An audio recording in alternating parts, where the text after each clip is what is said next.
نہیں لکھا ہوا ہے کہ مزار بناؤ.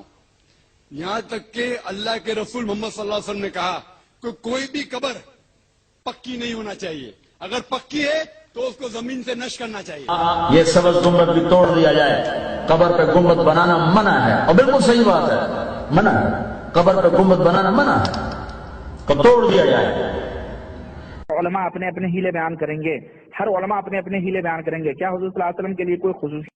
حضور صلی اللہ علیہ وسلم کے لیے کوئی خصوصیت نہیں، اور یہ گنبد بنانے والے یہ بدعتی شریفی حضور صلی اللہ علیہ وسلم کے لیے کوئی خصوصیت نہیں، اور یہ گنبد بنانے والے یہ بدعتی شریفی اور یہ 7ویں صدی ہجری اور 6ٹھی صدی کے آخر میں یہ گنبد تعمیر ہوئی، اور اس کے اوپر پہلے بلو کلر تھا، پھر ترکیہ حکومت نے اس کے اوپر گرین کلر لگایا جس کو گنبد خضرا کہا جاتا ہے. تو اس کے توڑنے کا حکم اللہ کے رسول صلی اللہ علیہ وسلم نے دیا ہے، بے شک دیا ہے، اور چونکہ اس میں ایک فتنے کی بات ہے اس لیے اس سے رکی ہوئی وہ بات انشاءاللہ تعالیٰ وقت آئے گا تو وہ بھی ٹوٹ جائے گا، اس میں کوئی مسئلہ نہیں ہے. انشاءاللہ تعالیٰ وقت آئے گا تو وہ بھی ٹوٹ جائے گا، اس میں کوئی مسئلہ نہیں ہے. یہی سمجھانا چاہتا ہوں، کچھ لوگوں کو مزاروں سے چڑے، دیکھیں جی ضرورت نہیں ہوتی ہے، اوپر چھت ڈال دینا، یہ کر دینا، وہ کر دینا. اچھا یار صحابہ سے پوچھتے، صحابہ کرام کیا مزار بنائیں گے کہ نہیں بنائیں گے؟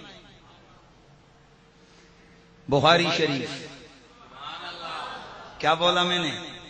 بخاری شریف کی حدیث ہے، اللہ اللہ سرکار کے وصال کے بعد ولید کے دور میں میرے رسول اکرم کے مزار پرانوار کی دیوار گر گئی.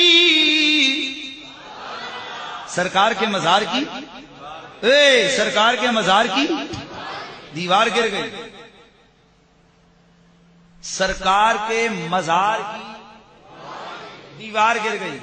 ولید نے آرڈر دیا اب گہری دیوار بنیادیں کھودو اور اچھا سا مزار بناؤ. تابعین کا دور ہے. اللہ اللہ ولید کے کہنے پر اس جگہ سے کھدائی شروع کر دی گئی. اچانک کھدائی کرتے کرتے ایک پاؤں باہر نظر آنے لگ گیا. ایک انسانی پاؤں باہر نکلا قبر سے باہر. تو ہر طرف یہ شور مچ گیا کہ رسول اللہ کا قدم ہے، رسول اللہ کا قدم ہے، رسول اللہ کا قدم ہے. حضرت عروہ بن زبیر آپ آئے، آپ نے جب دیکھا، لوکیشن دیکھی، سارے معاملات دیکھے، اپنے ابا سے سب کچھ تو پوچھا ہوا تھا، سیدہ عائشہ سے تو سب کچھ پوچھا ہوا تھا. آپ نے دیکھ کے فرمایا یہ رسول اللہ کا قدم نہیں ہے، بل ھذا قدمو ھذہ قدمو عمر بن الخطاب، اور یہ رسول اللہ کا پیر نہیں ہے، یہ عمر فاروق کا پیر ہے. کتنے عرصے بعد نکلا؟ 100 سال کے بعد نکلا. 100 سال کے بعد نکلا. ابھی سمجھ نہیں آئی تجھے؟ کتنے عرصے کے بعد نکلا؟ 100 سال کے بعد. بالکل صحابہ کہتے ہیں جب ہمارا ہاتھ لگا جیسے زندوں کا پاؤں ہوتا ہے، جیسے زندوں کا پاؤں ہوتا ہے. تابعین کہتے ہیں ایسے لگا جیسے زندوں کا پاؤں ہوتا ہے. میں نے پوچھا بے ادب ٹولا اتنا بتاؤ، یہ تو صدی کے قریب وقت گزر گیا وصال کے بعد، ان کا مزار بننے کے بعد، یہ جو آج پاؤں ظاہر ہوا یہ کس کا ہوا؟ بخاری کہتی ہے حضرت عمر کا ہوا. بخاری، کوئی اور کتاب نہیں، بخاری. یہ وہی بخاری ہے جسے تو صبح بھی پڑھتا ہے، جسے تو شام بھی پڑھتا ہے. یہ وہی بخاری ہے جسے پڑھ کے تجھے بخار آ جاتا ہے، پیار نہیں آتا. بخاری، یہ وہی بخاری کہہ رہی ہے کہ پاؤں ظاہر ہوا کس کا؟ جناب حضرت سیدنا فاروق اعظم کا. 100 سال کے قریب وقت گزر گیا، 100 سال کے قریب وقت گزر گیا، لیکن پاؤں سلامت ہے.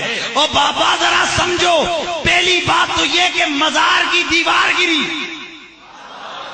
اس کا مطلب ہے کہ مزار 12ویں 13ویں صدی والوں نے نہیں بنائے، پہلی صدی والوں نے بنائے تھے. اور پھر اگلی بات قدم مبارک ظاہر ہوا، اسے کچھ بھی نہیں ہوا تھا. او یار اگر نبی کے غلام کے قدم کو زمین کچھ نہیں کہہ سکتی تو میرے رسول کے جسم کو زمین کیا کچھ کہہ سکتی ہے؟ اللہ اللہ مزار کی دیوار مکمل کی گئی. یہ تو بعد کی بات ہے، سیدہ عائشہ صدیقہ قافیفہ ام المؤمنین ام المؤمنین ام المؤمنین، ہم مومنوں کی ماں مدینے میں قحط سالی ہو گئی ہے. پیار سے مدینے میں قحط سالی. کیا کروں میں؟ ام المومنین کچھ کیجئے. بارش نہیں رہی، برس رہی. آپ نے فرمایا اچھا ایسا کرو، سرکار کے مزار کی چھت سے کھڑکی نکالو.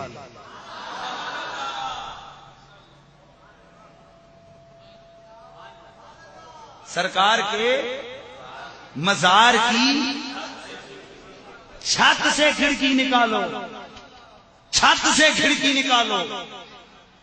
انہوں نے ام المومنین کا کہا مانا، کھڑکی نکالی. آسمان اور قبر رسول کے درمیان جب پردہ حائل نہ ہوا، اتنی بارش برسی، اتنی بارش برسی. صحابہ فرماتے ہیں بعد میں مدینے والوں نے پکی کھڑکی رکھ دی.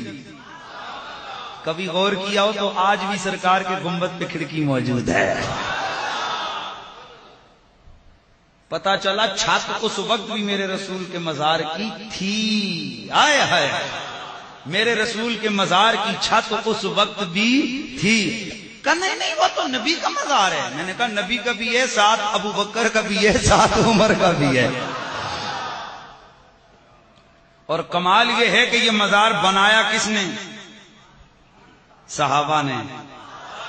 تو اگر مزارات بنانا شرک ہوتا تو کیا رسول اعظم کے غلام شرک کرتے رہے؟ یہ کیوں کہا، یہ کیوں کیا، یہ اس طرح مزارات کیوں بنائے؟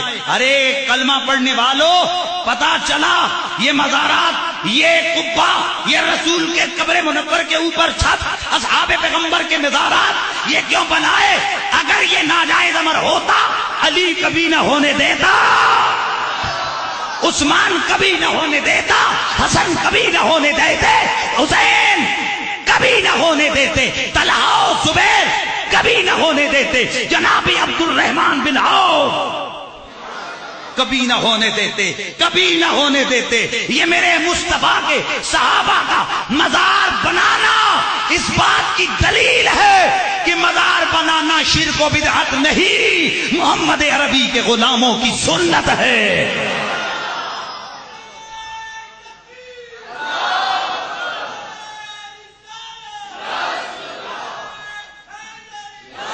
لیکن مزار بنتا سب کا نہیں، کسی کسی کا ہے. بس گفتگو کو ان کی طرف لے کے جا. مزار ہر کسی کا نہیں بنتا، ادب والوں کا بنتا ہے، محبت والوں کا بنتا ہے. اچھا میں آگے بڑھتا ہوں. یعنی سادہ لفظ اگر بولوں نا تو مزار بے ایمانوں کا نہیں بنتا، اللہ کے ولیوں کا بنتا ہے. مزار اللہ کے ولیوں کا بنتا ہے. تو یہ پہلی صدی میں مزار شروع ہوئے صحابہ.